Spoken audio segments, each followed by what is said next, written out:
Parliament में security चूक पर राहुल गांधी का बयान सामने आया है। बेरोजगारी की वजह से ये वाकया हुआ है। राहुल गांधी ने ये बयान दिया। सबसे बड़ा मुद्दा बेरोजगारी है। राहुल गांधी ने एक बार फिर इस बात को दोहराया है। इस वक्त मुल्क का सबसे बड़ा मुद्दा बेरोजगारी है। वाज़ेह रहे कि पार्लियामेंट के अंदर विजिटर गैलरी में से दो लोगों ने कूदकर स्मोक बम का इस्तेमाल किया था। पार्लियामेंट के अंदर उन्हें गिरफ्तार किया जा चुका है और इसके पीछे की जो वजह अब तक बताई गई है, हालांकि पूरी टीम इसके ऊपर मजीद तफसील से तहकीकात कर रही है, लेकिन अब तक की जो वजह बताई गई है उसके मुताबिक ये लोग, जिन लोगों के जरिए अटैक किया गया था विजिटर गैलरी से मेन पार्लियामेंट के हिस्से में अहाते में कूद कर वहां जिस तरीके से स्मोक क्रैकर्स का इस्तेमाल किया गया, उसके बाद उन लोगों के जरिए बताया गया कि बेरोजगारी की वजह से वो परेशान है। पार्लियामेंट के बाहर भी दो लोग एहतजाज कर रहे थे और उनका बार बार यही कहना था कि हम बेरोजगारी से परेशान हैं और जिस तरीके के मुद्दे चल रहे हैं वो यहाँ भटकाने वाले हैं।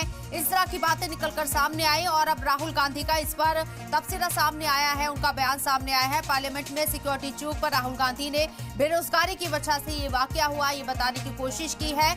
6 लोगों को अब तक वाज़ेह रहेगी यहाँ इस पूरे मामले में जो पार्लियामेंट के अंदर हलचल हुई थी उसमें गिरफ्तारी हो चुकी है।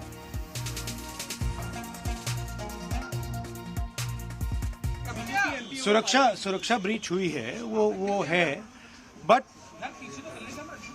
क्यों हुई?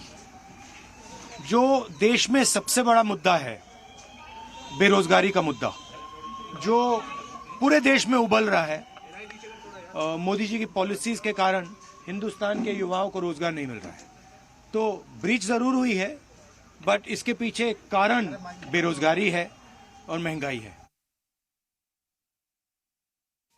तो पार्लियामेंट में सिक्योरिटी चूक पर राहुल गांधी ने ये बड़ा तबसरा किया है। बेरोजगारी एक अहम वजह बताया गया है। हालांकि सिक्योरिटी चूक को लेकर लगातार अपोजिशन जमातों के रिएक्शन सामने आ रहे हैं। बड़े लीडरान इस पे सरकार को घेरने की कोशिश कर रहे हैं और पार्लियामेंट की कार्रवाई को कई बार यहां मुअत्तल भी करना पड़ा है। ऋषि मिश्रा सीनियर जर्नलिस्ट हमारे साथ फोन लाइन पर मौजूद है, उनका रुख करते हैं।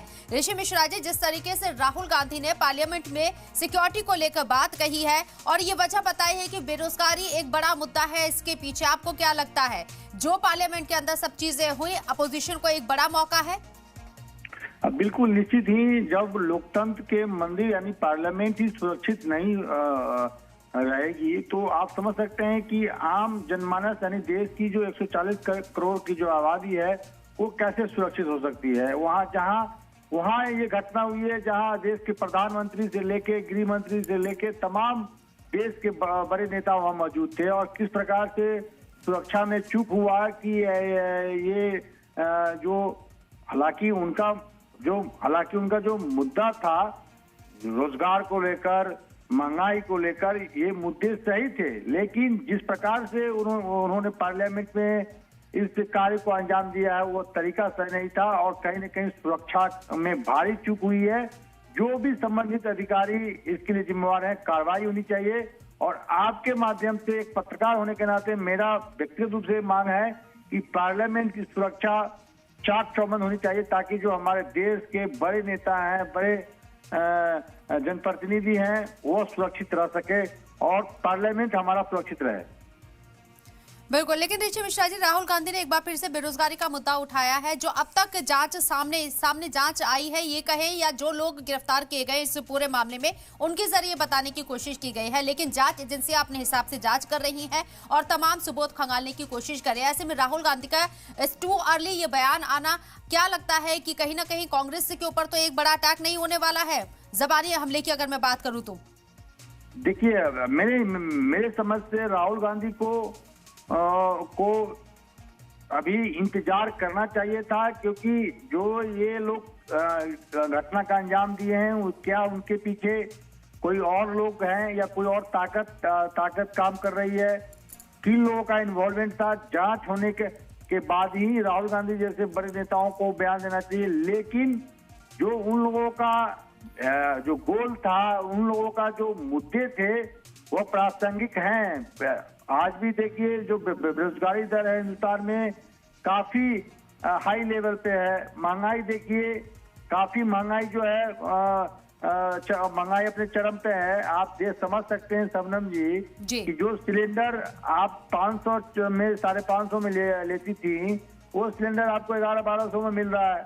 जो दवा का स्ट्रिप 50 रुपए में मिलता था, वो दवा का स्ट्रिप अब 120-130 रुपए में मिल रहा है। तो महंगाई तो है ही। आप उन परिवारों के बारे में सोचिए जिनकी मंथली इनकम 15,000, 20,000, 25,000 है। उनका परिवार इस महंगाई के युग में कैसे चलता होगा, इसका भी ख्याल हमारे जितने जनप्रतिनिधि हैं, चाहे वो पक्ष के हों या विपक्ष के हों, ये सब की जिम्मेवारी बनती है कि ऐसे जो जनता से जुड़े हुए मुद्दे हैं उस पर कैसे काम किया जाए, कैसे महंगाई पे काबू किया जाए, कैसे जो बेरोजगार शिक्षित बेरोजगार युवक हैं उनको रोजगार दिया जाए। इन मुद्दों पे जरूर बात होनी चाहिए। लेकिन जो तरीका था उनका पार्लियामेंट में चोरी चुप के घुस आना और उस प्रकार के कार्य का अंजाम देना, वो भी सही नहीं माना जाएगा। और राहुल गांधी को ऐसे बयान से बचना चाहिए तब तक जब तक हमारे जो सुरक्षा एजेंसी है वो पूर्णतः जांच न कर लें और ये पता कर लें कि इनके पीछे कोई विदेशी ताकत या कोई आतंकवादी संगठन का हाथ तो नहीं है, या उनका जो मकसद था, पाक साफ था, वो सिर्फ बेरोजगारी और महंगाई जैसे मुद्दों पे पूरे देश का ध्यान आकर्षित करना चाह रहे थे। जी।